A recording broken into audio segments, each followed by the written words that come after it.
Hi, I'm Paul Edwards, author of the Mourner's Woods series of horror novels that are available on Amazon.com. I want to talk to you a little about one of my favorite horror authors, H.P. Lovecraft. He lived and wrote in the first half of the 20th century, and he would be astonished that any of us know who he is now, because in his lifetime, he really was not that well recognized. He had his fans. He mostly published short horror stories in magazines, and he wrote a couple of novel-length works. But he was moderately successful at best. He had fans, he had admirers, but he was certainly not a household name, and he certainly did not become rich off of his writings.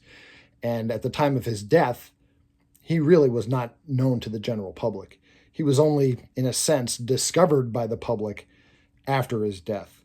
And now he's considered easily the greatest horror writer of at least the first half of the 20th century, before Stephen King. And H.P. Lovecraft has been monumentally influential on creators today, and he would be amazed. And a lot of people that write horror or science fiction like to include nods to H.P. Lovecraft in their works. I have put a couple of Lovecraftian references, and yes, that's a word now, into my Mourner's Woods books. I describe something as having taken place at Miskatonic University in Arkham, Massachusetts. Those are fictitious places that Lovecraft made up. Arkham especially, you can notice throughout fan fiction. If you are familiar with the Batman franchise, there's Arkham Asylum. That comes from H.P. Lovecraft. It was a town that he made up in Massachusetts where spooky things happen.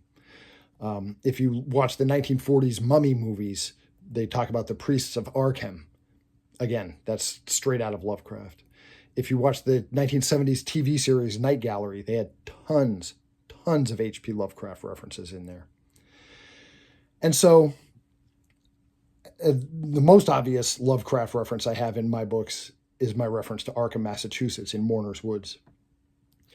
But also, in each Mourner's Woods novel, I try to include at least one Lovecraftian word, because Lovecraft loved obscure, big words. Like, to describe something as being large, he described it as cyclopean. To describe something as spooky, he described it as eldritch.